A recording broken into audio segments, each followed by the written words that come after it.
Buenos días, mi nombre es Jorge Coronado Ruiz, soy estudiante de Sociología en la Universidad Nacional Abierta y a Distancia de Colombia y a continuación voy a realizar un breve análisis acerca de los enfoques del conflicto y su impacto en la estructura social. Esta exposición pertenece a la tarea 3 de la asignatura Corrientes de Pensamiento Sociológico y para su desarrollo voy a profundizar en los enfoques del conflicto, considerando las teorías de los tres autores propuestos en la guía de actividades. Por un lado, abordaré la teoría sobre la lucha de clases de Marx para intentar comprender de qué manera ésta impulsa el cambio social y cómo sigue siendo relevante en el contexto de las desigualdades socioeconómicas actuales. Por otro lado, profundizaré brevemente en las teorías de la lucha y el conflicto, tanto de Simmel como de Coase, respectivamente, identificando las cualidades que ambos autores destacan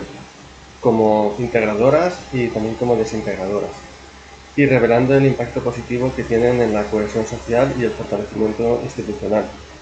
así como las condiciones en las que el conflicto podría ser perjudicial. Para hacer la exposición más comprensible, intentaré relacionar los conceptos clave de los autores con un ejemplo que actualmente es trending topic en la sociedad española. Me refiero a la reducción de la jornada laboral, la cual está rodeada de controversia, de intereses políticos, de intereses económicos y, por supuesto, también parece ser un avance en cuestión de condiciones laborales y calidad de vida. Vamos, que es todo un culebrón que se antoja perfecto para escudriñar en los entresijos del conflicto. Según Marx, el conflicto entre clases sociales es el motor fundamental de la historia. La relación entre opresores y oprimidos, entre burguesía y proletariado, genera una lucha derivada de las desigualdades inherentes a esta dicotomía en cuanto a clases sociales. Siguiendo por esta línea, se puede entender al proletariado como un agente revolucionario. Huelgas, manifestaciones son algunas de las herramientas que utilizan para exigir mejoras salariales, mejoras de las condiciones laborales, mayor seguridad en el puesto de trabajo y muchas otras cuestiones. Esta lucha no es una anomalía ni una excepción histórica, sino una constante estructural en el desarrollo social. En cuanto a la clase obrera, cabe destacar la importancia del sentido de pertenencia, para que el individuo se sienta parte de un colectivo con unos objetivos y perjuicios en común, con una capacidad de organización y de intereses que orienten su accionar. No es lo mismo sentirse solo e indefenso ante las normas y las condiciones que impone la clase capitalista que saberse respaldado por cientos de personas en tu misma situación. Eso de que la unión hace la fuerza es una premisa en los cambios sociales promovidos por los individuos más débiles que, unidos entre sí y bien organizados, forman una poderosa e influyente masa social. Esta lucha de clases no se da solamente entre la clase obrera y la clase capitalista, sino que, a su vez, ambas intentan incidir en la figura del Estado, que actualmente es quien centraliza el poder en las sociedades modernas. Es la máxima institución de una nación, ya que tiene la capacidad de orientar el rumbo de un país en cuestiones económicas, laborales, de desarrollo social, de gasto público, etc. Pero no nos desviemos del tema y profundicemos un poquito más en él. La lucha de clases tiene varios intermediarios. En los extremos están obreros y capitalistas, y entre ellos existen organizaciones cuya función es acumular y representar a los socios de las dos partes, haciendo de mediadoras ante el conflicto. Bien podría decir Bourdieu que los sindicatos acumulan el capital que supone la asociación de los obreros, así como la organización de empresarios suma el capital que supone la unión o que aporta la unión de la parte capitalista. Y a su vez ambos intentan incidir con sus respectivas energías dadas por esos capitales en el hábitus en el que se encuentran y que gestiona el Estado con sus decretos y leyes, que a su vez sigue desarrollando nuevas estructuras en la que todo escenario, todos estos individuos cohabitan. Estos acontecimientos evidentemente generan varios conflictos, y aquí es donde hacen su aparición estelar tanto Simmel como Coase. Ambos autores se decantan más por la cualidad constructiva del conflicto que por la destructiva. Para Simmel, el conflicto Es, dicho de forma muy sucinta, una forma de interacción social que se origina porque los intereses individuales o colectivos chocan con los de otros grupos o sujetos. Este fenómeno no debe ser entendido como únicamente una disfunción, sino como una manifestación de la dinámica social que puede tener efectos tanto destructivos como constructivos. Su capacidad de cohesión se puede observar, por ejemplo, cuando consolidan su identidad frente a un adversario, frente a un mismo adversario. Por lo tanto, tener un enemigo común se puede decir que fomenta la cohesión.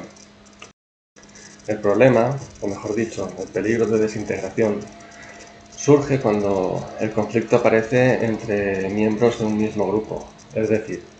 cuando dos sujetos comparten los valores colectivos, pero entre ellos sienten que el otro no los defiende o los representa como debería hacerlo, o incluso que atenta contra el propio grupo. Esa enemistad puede arrastrar a otros miembros a posicionarse a favor del uno y del otro, creando una división interna capaz de fraccionar la cohesión y finalmente desintegrando el grupo. Este aspecto nos lleva al conflicto desde la perspectiva de Coser, quien matiza que la hostilidad no es inherente al conflicto y que la flexibilidad entre ambas partes es capaz de evitar rupturas y de fortalecer las relaciones. Pero para ilustrar toda esta teoría, vamos con el ejemplo contemporáneo prometido, la reducción de la jornada laboral. Y esta reducción de la jornada consiste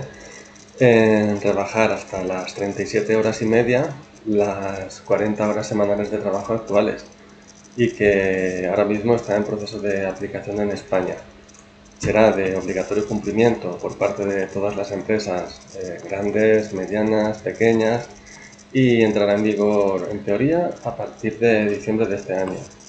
Este acontecimiento, curiosamente, no es consecuencia de protestas populares, sino que se debe a una iniciativa del gobierno pluripartidista y socialista. Y me gustaría profundizar en el aspecto pluripartidista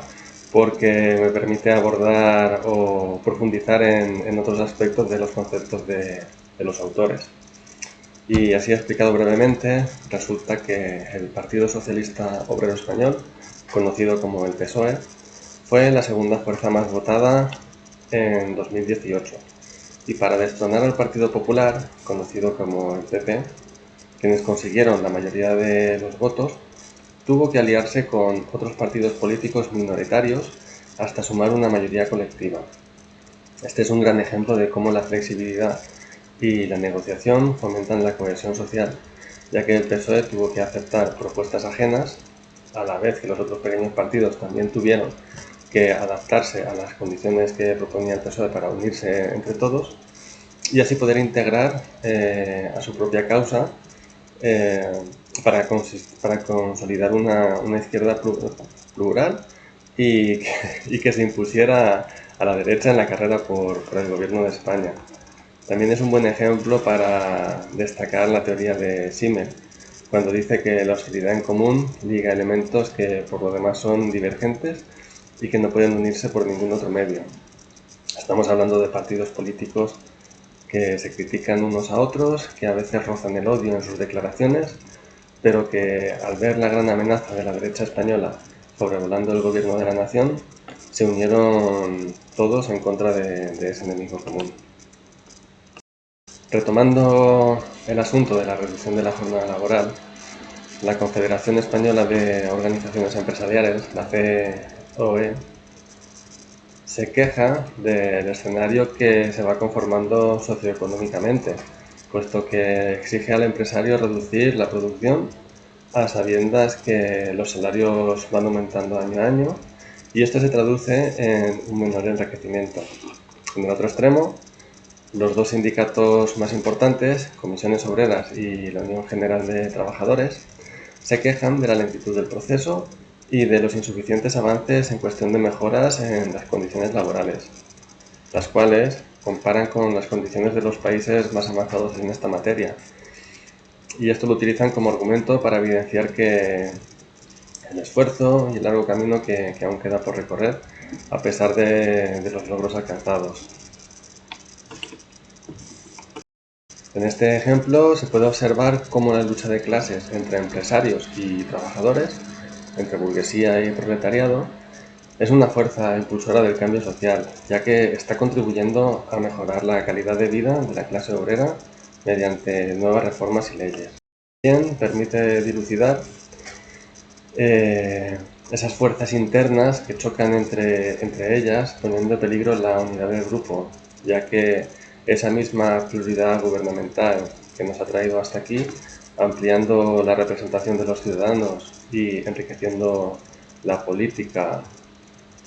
con múltiples intereses y puntos de vista que deben coexistir,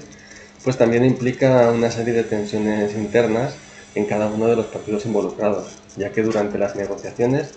se ven obligados a transigir sus propios deseos y de alguna forma a perder un poco de vista su identidad original. La lucha de clases no solo sigue actuando en las sociedades actuales, sino que es igual de necesaria que antes para enfrentar las desigualdades que genera un capitalismo globalizado y cada vez más poderoso e influyente, capaz de incidir incluso en las mismísimas subjetividades de los individuos y moderando el paisaje socioeconómico mundial. La unión hace la fuerza y la flexibilidad entre las partes pues consolida esa unión. Si bien la historia aporta ejemplos de individuos que han conseguido cambios sociales históricos, así como por ejemplo Gandhi fue el estandarte y el detonante que de alguna forma reforzó el descontento social generalizado y que materializó en la independencia de la India ante los ingleses, dejar de lado los intereses particulares y pensar de forma colectiva es trascendental para conseguir cambios sociales en aras del bien común, ya que el componente afectivo reduce los conflictos.